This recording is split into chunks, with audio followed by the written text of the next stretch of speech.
Hi. So good to have you back. Welcome to episode 2 of the Prudery Podcast. We are up and flying with this podcast. As you can see, it's shot to the top of every chart. Every single chart. Sorry. The lights turn off automatically in here sometimes. No, we're excited you're back with us, and this is going to be another conversation. This is episode 2. It's going to be another conversation between Elizabeth and a good friend of ours in the Cook Islands.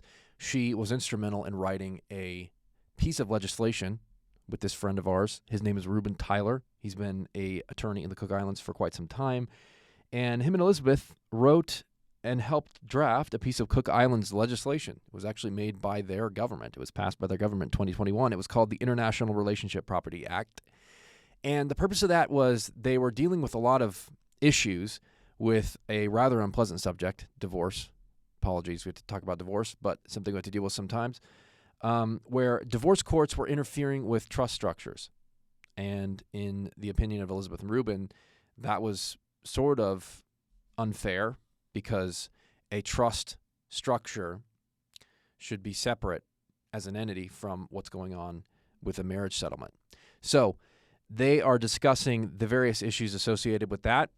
And if this doesn't apply to you, if you're not worried about divorce or you're not thinking about, foreign trusts, if none of it's important to you, that's totally fine. Just skip right to the next one. You're not going to offend me. And once again, if you want to get in contact with us, just email me. My email is kreddington@pridedairypodcast.com. Or if you're listening to this on the audio version, you can Google our firm, Elizabeth Morgan and Associates, and you should have a contact email there. And yeah, I'm going to kick it over to Elizabeth. She's going to talk about this piece of legislation, and we will see you in the next one. Thank you. Good. All right. Well, good afternoon and or morning, wherever it is that you're joining us from. My guest today is Reuben Tylor.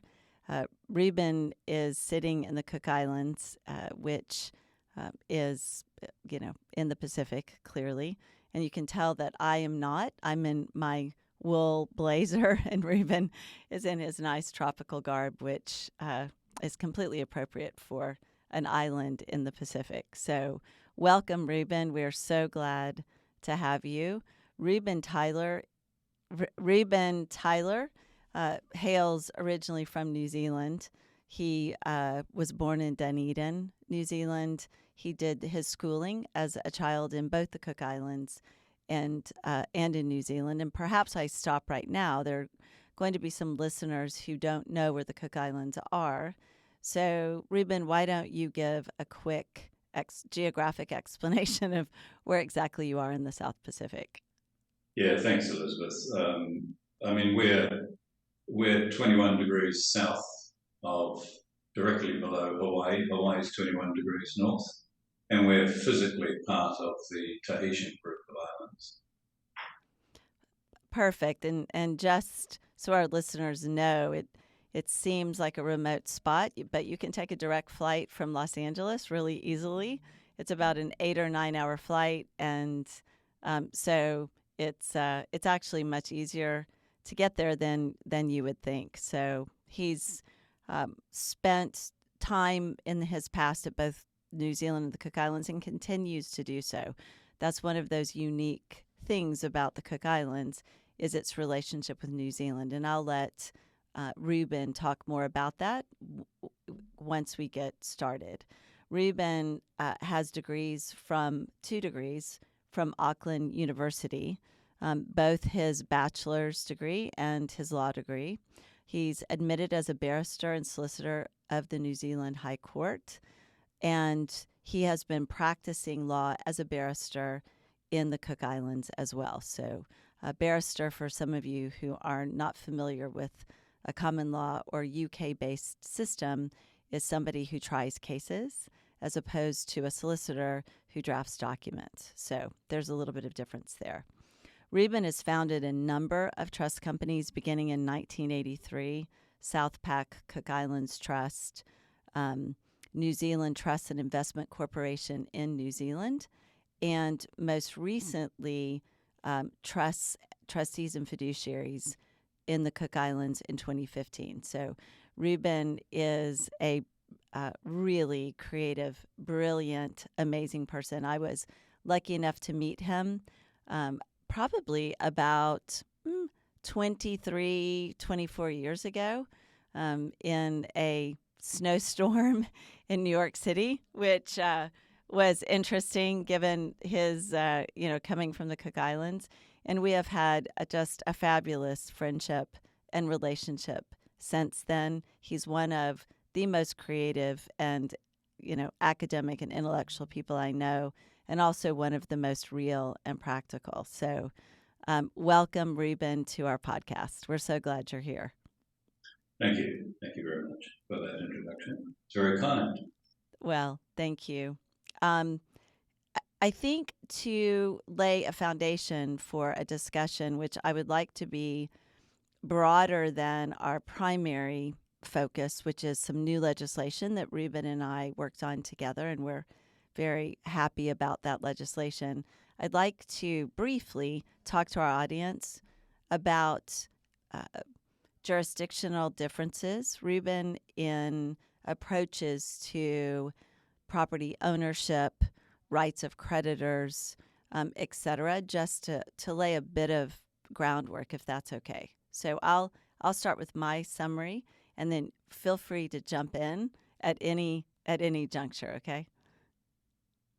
So for our listeners, there are different types of legal systems, primarily civil law versus common law. Common law is an English-based system, has much more of a feeling of a Judeo-Christian background based on concepts of duty, fiduciary nature, types of systems, and it's primarily driven by precedent. So while there are statutes, then the courts interpret those statutes, and those interpretations go into case law, and that becomes precedent. So in the common law situation, the law is changing.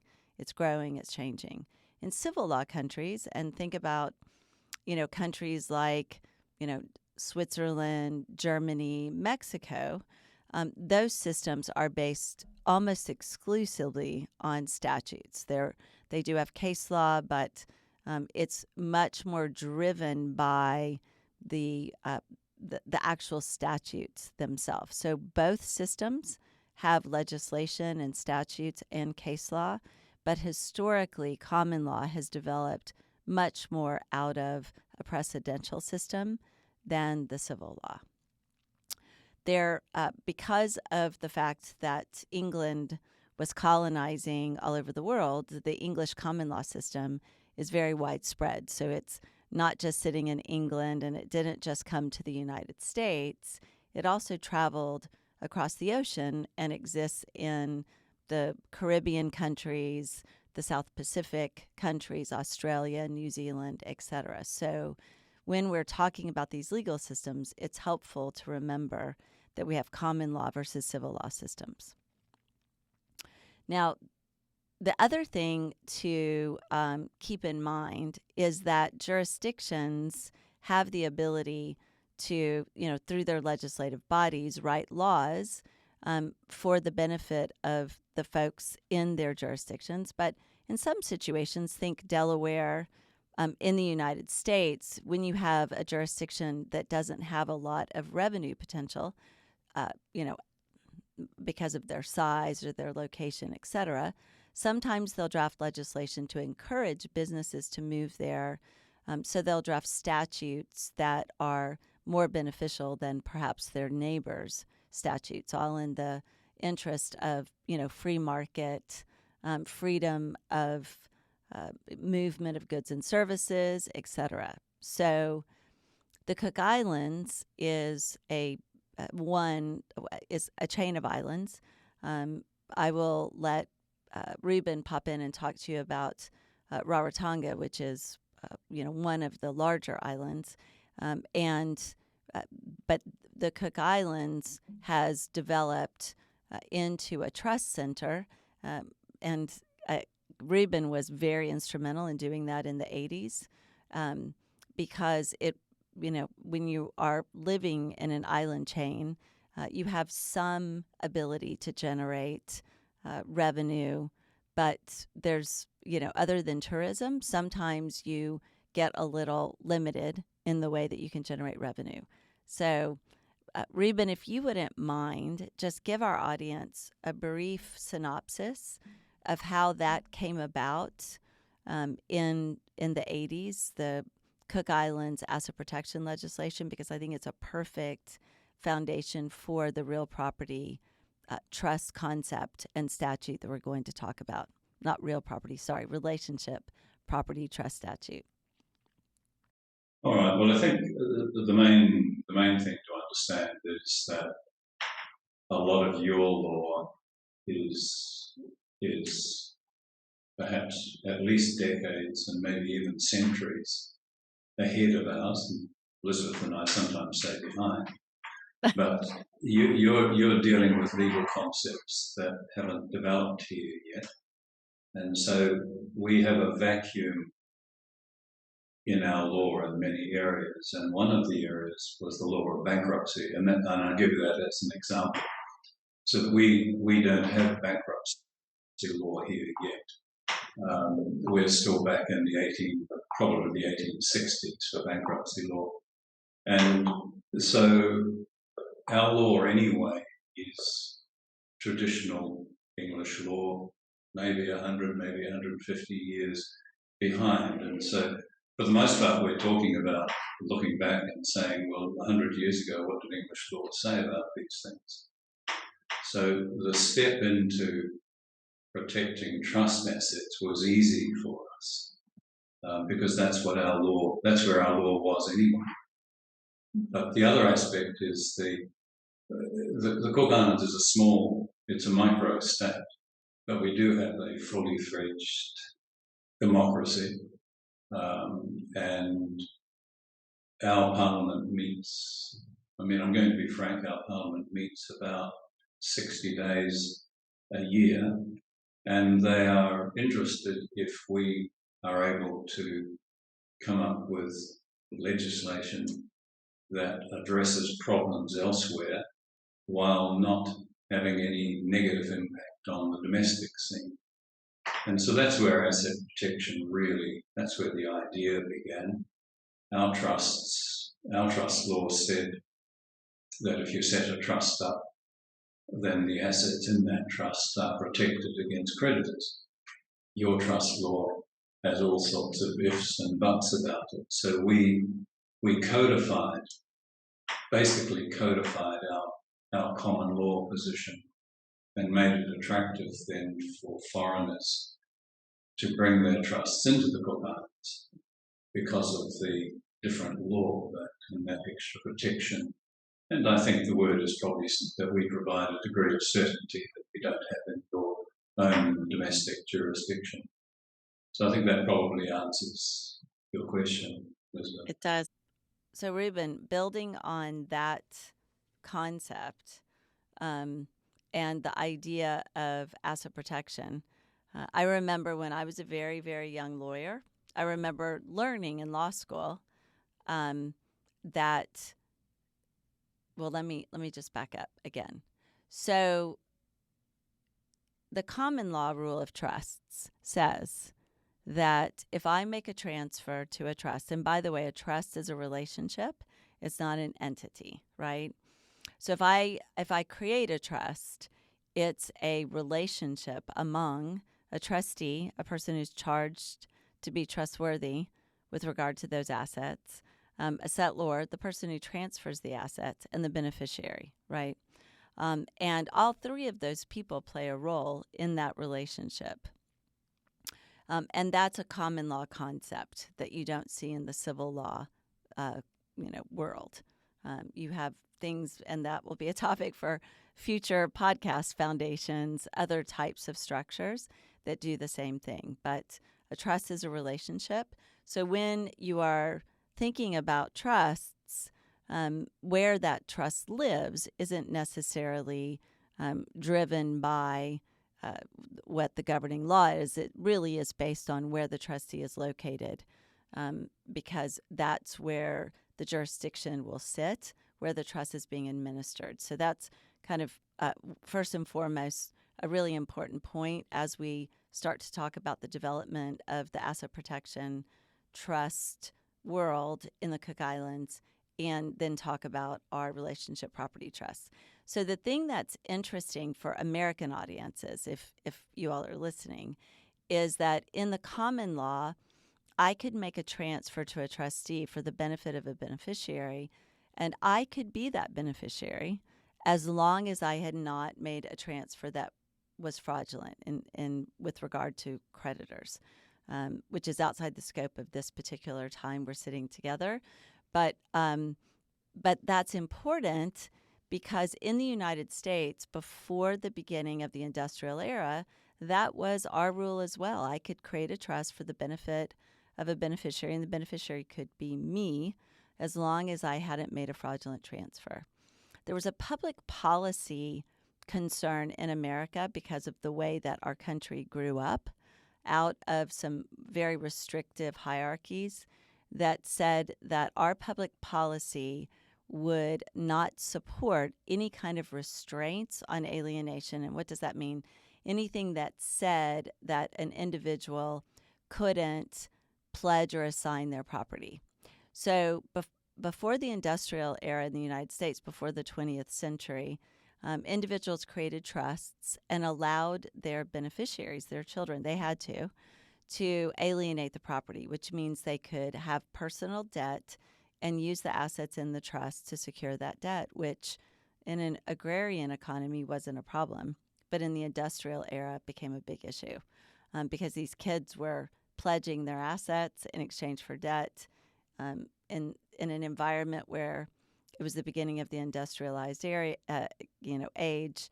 And lo and behold, these parents were getting calls from banks talking about creditors taking assets out of the trust. So in the United States, that began a process of changing legislation. Those parents felt very strongly that those children were spendthrifts and shouldn't be allowed to assign those assets to secure debt, which violated public policy.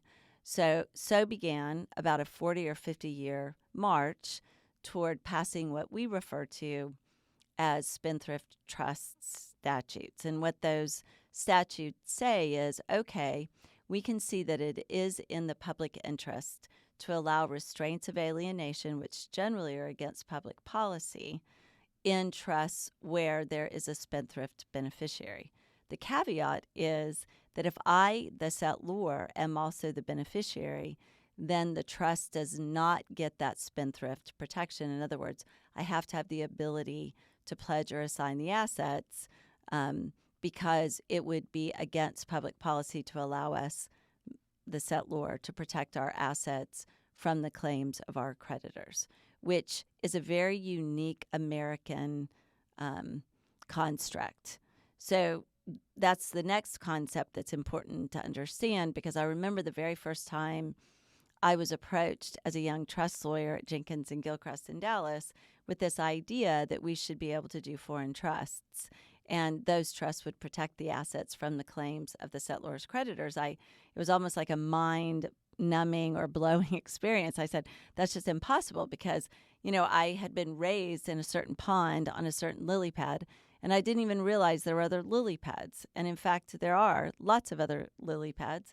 And and actually the U.S. system is a hybrid off of the more pure common law system of trust.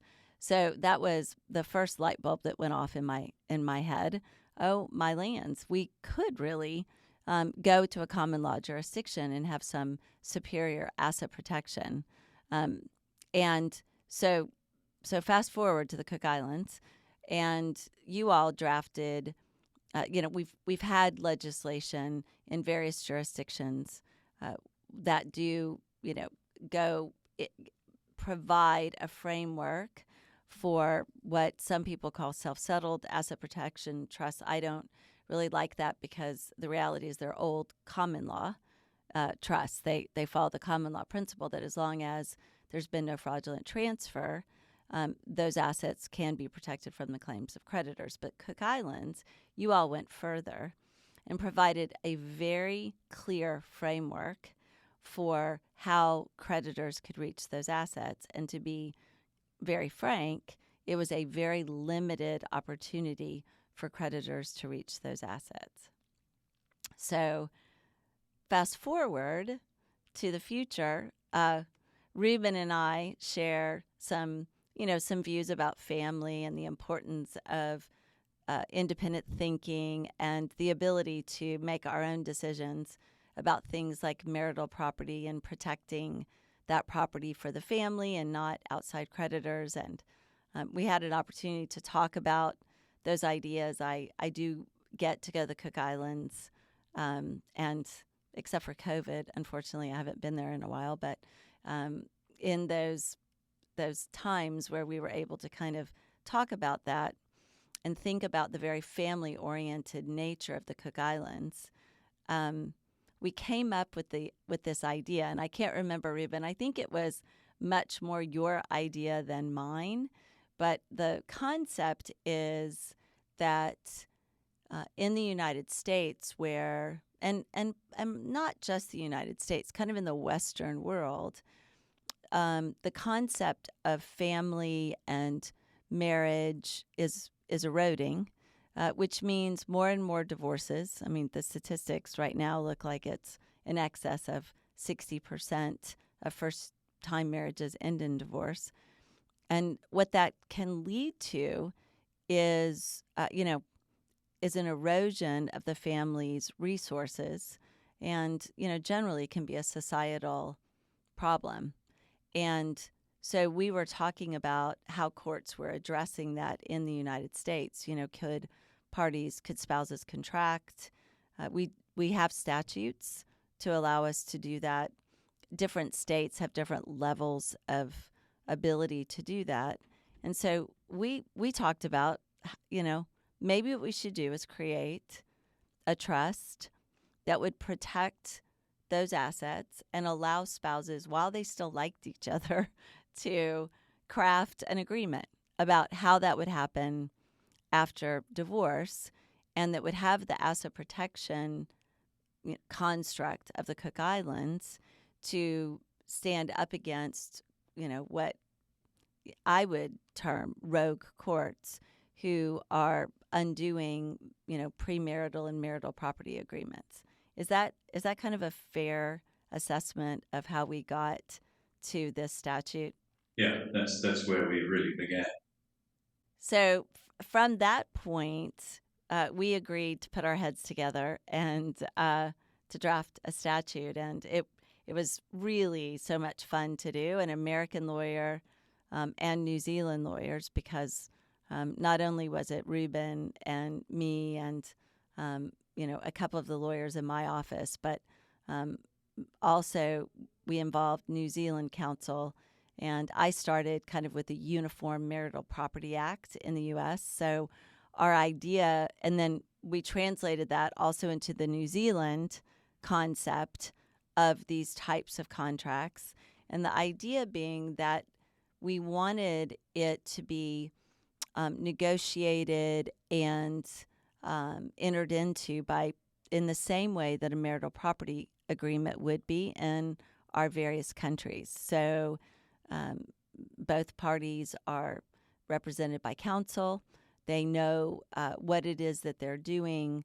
They consent to the terms and provisions. The attorneys sign off, just like, with the same formalities that would be used if it was a marital property agreement. And, the idea being that this shouldn't be something that parties enter into lightly, but that once they've entered into it, it's binding. So, which again, I feel really good about that process because, we don't want, while we want to protect what the parties agree, we don't want any party drug into an agreement that they don't really understand. So we put those safeguards in place, Reuben, right? So, and I think both you and I felt strongly about doing that to protect the parties, but also to give the court a reason to respect this as a marital property contract or a relationship property contract, because the statute, and Reuben, I'll let you kind of speak to the substance of the statute. The statute doesn't just protect property owned by traditionally married individuals, it also allows people who are in a relationship, no matter the form of it, to utilize this trust structure to make decisions about how the property will be managed if the relationship breaks up. So Reuben, yeah, why don't you give your kind of your take on that? That's my very brief summary, and maybe speak to the specific provisions of the statute and the way, from a Cook Islands trust company and practitioner standpoint, the trust would be onboarded, administered, and then administered during the relationship and after the relationship. Okay, well, just let me just talk quickly about the concept of the legislation, and because it is a little bit novel, and I'm not even sure that this was our law 100 years ago, but both in the United States and in English law jurisdictions, this principle called clean break principle has developed, where courts have decided, and often it's given effect in statute form, that the best thing for parties when they separate or divorce is that their assets be split up and divided between them, and that they have nothing further to do with each other ever after. So that's that's appealing to some. It's not really what you think about when you do get married, but it's become the norm. Unfortunately, what happens in that case when there is that clean break, often there's an enormous destruction of the wealth of the family. Right. I've been given the figures of that for example, the main wealth producer in the family is probably going to lose control over something like 65% of the family assets. Right. And that person's going to be ending up with maybe 35% of the assets under their control or management. And the same applies to if there's a family office managing family wealth, they're going to end up with maybe 35-40% of the assets. So that there's a cost to this policy, and you can see that cost demonstrated best when you come to family businesses, where there is a divorce and that family business is going to have to be divided effectively between the two parties to the relationship. That may end up often in the collapse of the business because it may not be able to finance that, or it may end up with a third-party investor coming in. But there's no doubt that it has a traumatic impact on the value of the business. So those were the factors that we were looking at. And so how do we address that? And the answer was quite simple, really. It's just that you rebut the clean break principle. And that's the essence of the Act. The Act in Section 16 starts off and says that if you've put assets into a relationship property trust, then those assets shall remain intact and under common management in the event that the parties separate. So it's reversing several decades of law of clean break principle. And that's the key essence. There's a lot of other provisions in the Act that are complementary to that, including there are firewall provisions to protect the trust against foreign judgments that might appear from overseas. So we don't want the Cook Islands courts giving automatic recognition, for example, to a US judgment that says, no, these assets have to be distributed, must be divided and distributed. So the Cook Islands the Act rejects that principle. In terms of the background to the legislation, it's taken quite a long time to put the legislation together. We've had numerous lawyers from different jurisdictions having input into it. Elizabeth and I did the foundation work together. We've had to involve New Zealand Parliamentary Council as well. So it's been quite a job. It's been interesting, but it's also been quite hard work putting this legislation together. Our initial reaction from the market is very positive. And the more we learn about what we've done, the more confident we are that this legislation will withstand any litigation in the same way that the asset protection legislation we put together some 30-odd years ago has been successful. So we're pretty confident that this legislation is going to provide a very useful tool for estate planners who are concerned about the potential damage that a divorce might do to a family wealth.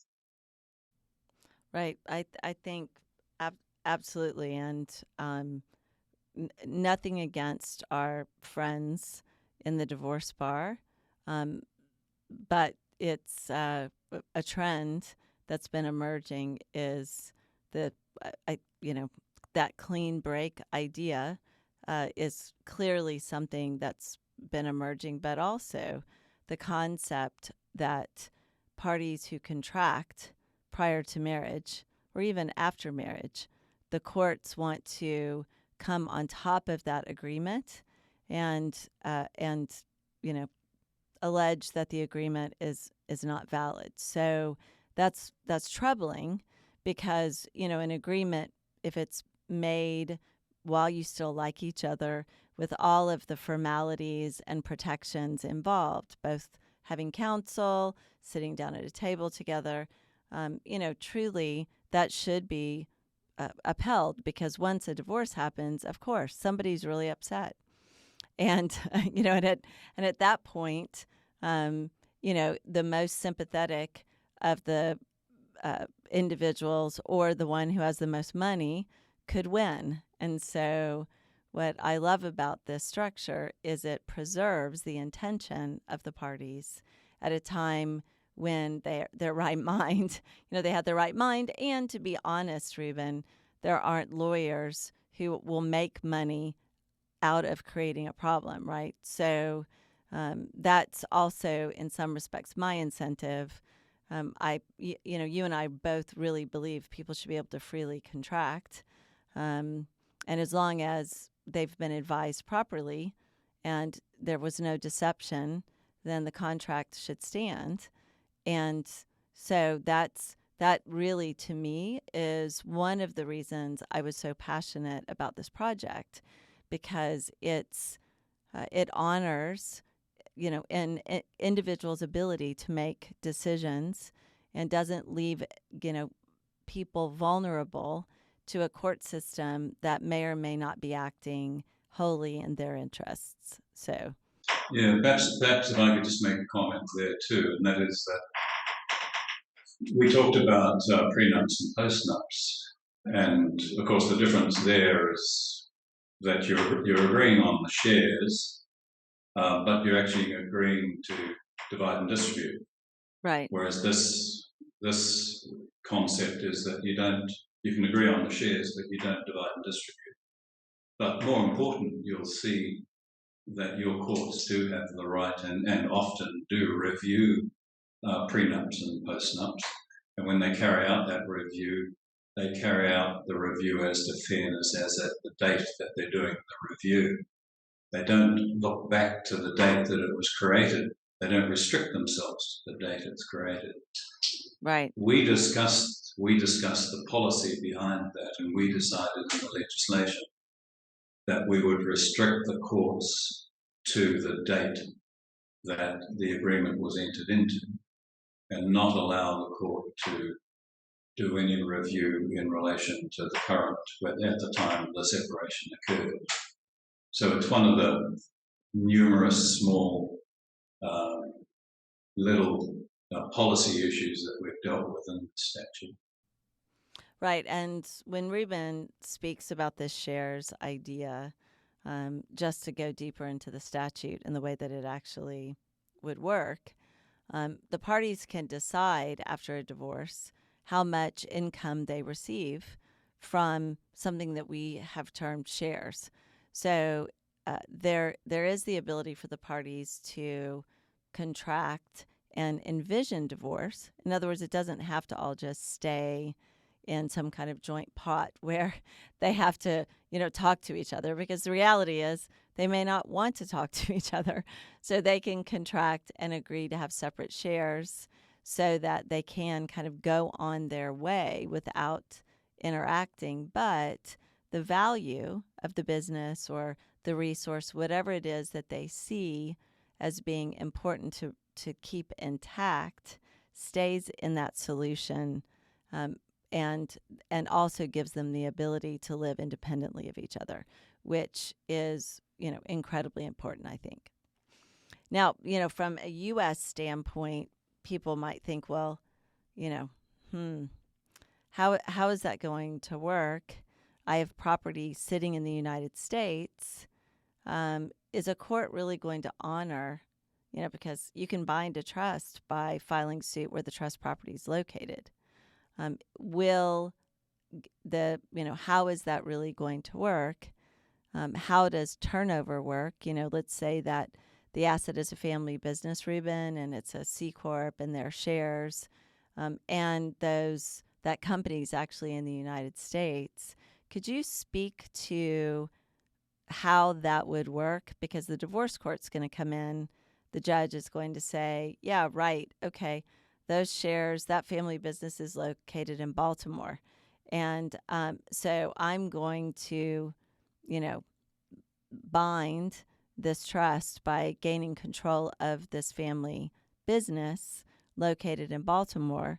Can you kind of walk us through what that would look like in terms of the interaction between a court in Baltimore and a court in Rarotonga?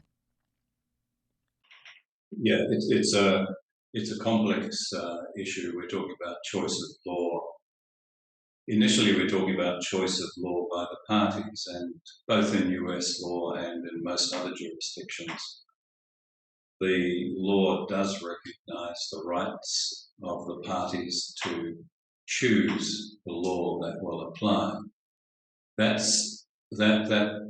policy is sometimes in statute, sometimes it's in judicial doctrine, but it is always subject to a test or several tests that the court looks at to decide whether the law that they're asked to apply is reasonable and is fair.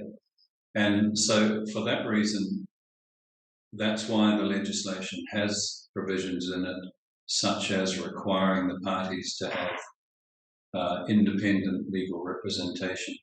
It requires the parties to make full disclosure of assets, income and liabilities at the time that the document is entered into. So there's a whole lot of preliminary requirements that try to tick all the boxes in this fair and reasonable foreign law concept. But at the end of the day, I've got no doubt in my mind that there will be some cases, because of the facts or because of the terms of the trust document itself, where the courts will say, no, well, we're not going to apply Cook Islands law. But I believe that the majority of cases, they are going to say that this law, this foreign law, is different to US law, but it is fair, it is reasonable, it is socially positive, it restores family values, and in fact, it's, in my opinion, it's probably better than what we have in the US or, for example, New Zealand or Australia, because of these factors. Now, there is some. So if I just go back to the asset protection concept, in the asset protection world, when we were setting up these trusts to keep creditors away, we were playing hardball. We were basically constructing a hard brick mortar wall in front of them and saying, give it your best shot because you're really going to waste your time. The family protection trust is slightly different because it does allow a foreign court to look into these trusts. And the reason that we've done that is because we want to be able to persuade the foreign court that that this law is reasonable and that the parties are protected against abuse. So I think that's where we see the bulk of the market. There is also the other part of the market where the assets may be placed outside of the US. And in those situations, a couple can say, well, we don't care what the foreign court says, that our assets are out of its jurisdiction. So it becomes more similar to an asset protection trust. So that's the way we've looked at different jurisdictions. And for example, New Zealand legislation, which is close to our law, and we look to it. New Zealand legislation specifically says that in family property disputes, the court must have regard to the choice of law of the parties, and provided it's fair and reasonable. Right. So I think that addresses the... Right. From an American standpoint, I can tell you that if I were advising an American client, I would probably say we would want to think about pulling those assets out of, the jurisdiction of a U.S. court. So I think the fact that you all, from a Cook Island standpoint, will honor the choice of governing law of the parties is great. But it's just something that, in the United States, we may have a bit of a tug of war just because the assets are in the U.S. Now, for assets that aren't in the United States, that's a completely different, situation. But I do think that's something that, as the law develops, we'll need to look at. Now, Reuben, if you and I think about how the law is developed in the domestic asset protection environment, we've had courts saying that they will honor a choice of law if there's enough connection to that jurisdiction. So a lot of the cases we've gotten about, Delaware, Nevada, Wyoming Asset Protection Trust, Alaska, the challenge has been that when they use an administrative trustee only, but all the decisions are made by the settlor, or they're made in a different jurisdiction, the courts are kind of begging us, please, if you want that law to apply, you really need, because remember, it's a relationship. It's not a corp. You need to have enough connections with that jurisdiction. So with regard to the relationship property trust, for instance, this statute doesn't envision that kind of more rudimentary administrative trustee construct that we have in the domestic asset protection trust statutes in the U.S. So, and I think that's incredibly valuable. If I think about how a U.S. court is going to interpret that, if a Cook Islands trustee is making all the decisions, acting like a fiduciary, being a real trustee, and there's no control in the hands of, a settlor or someone, outside of the Cook Islands, then we have a much better argument that Cook Islands law, that choice of law should be respected by the courts. And, we don't really know how that's going to play out in the long term. But, the good news about you and I reaching these certain ages in our career is at least we've seen we've seen a lot develop over our careers. So my best advice to folks about, do domestic asset protection trusts work? And, for our audience, what the jurisdictions that have, quote, what I am referring to as domestic asset protection trusts, they've in essence gone back to the pre-industrial age, pre-20th century English common law idea of a trust.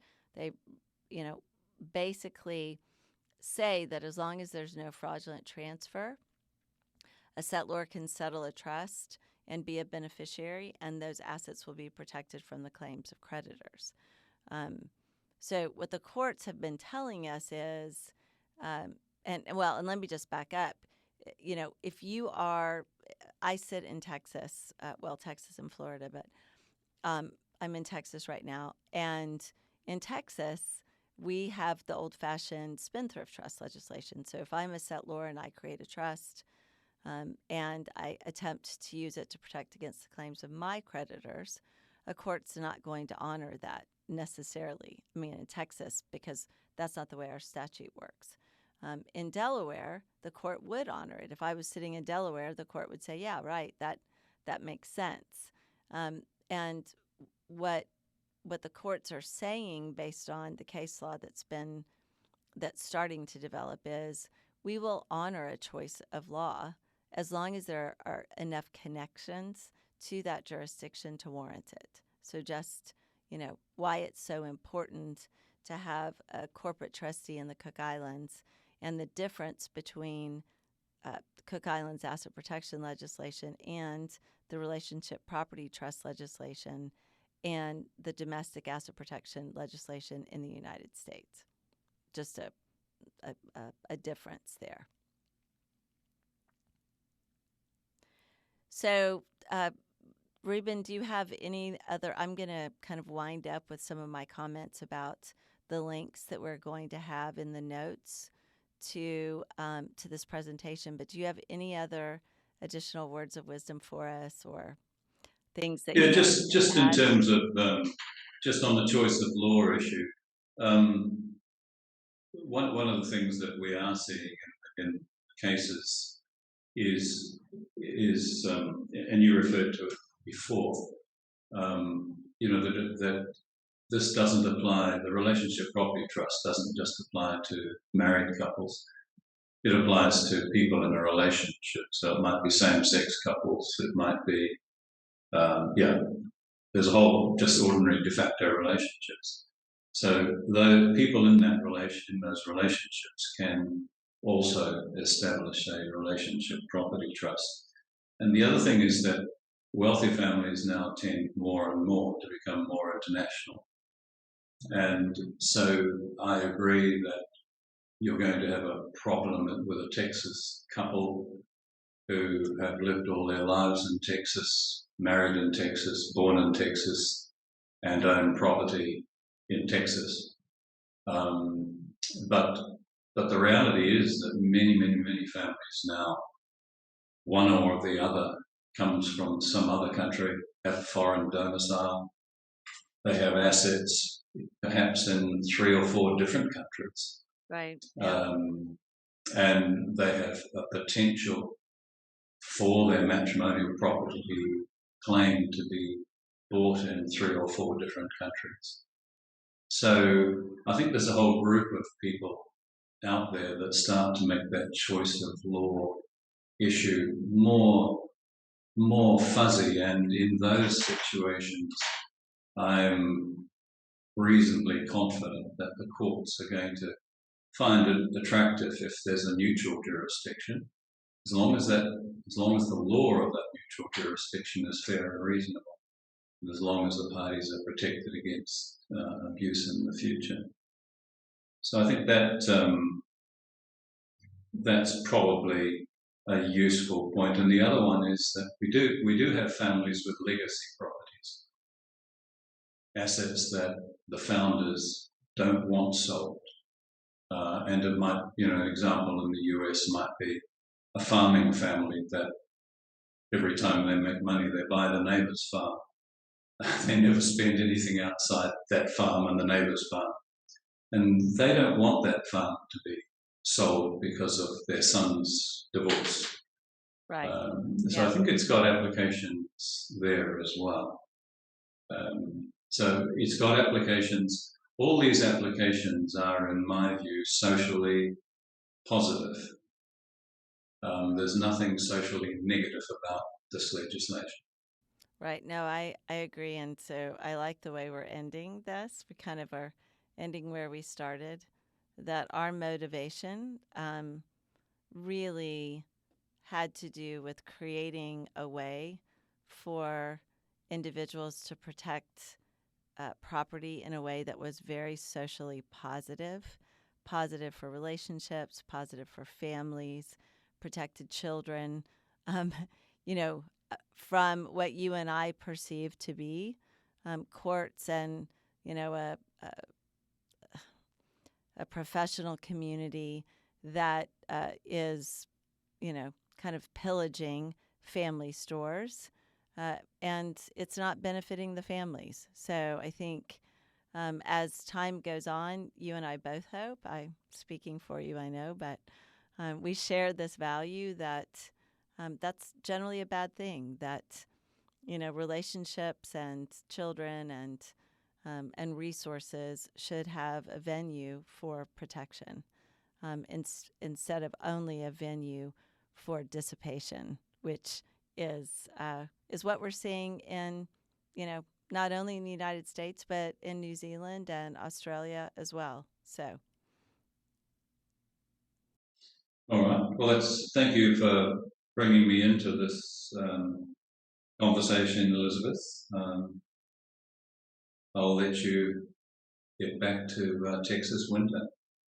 fantastic. Well, for our audience, thank you so much, Reuben. I so appreciate it. I hope I get to see you soon. Let's cross our fingers that there aren't any other kind of humanitarian or health crises that keep me from traveling or you from traveling.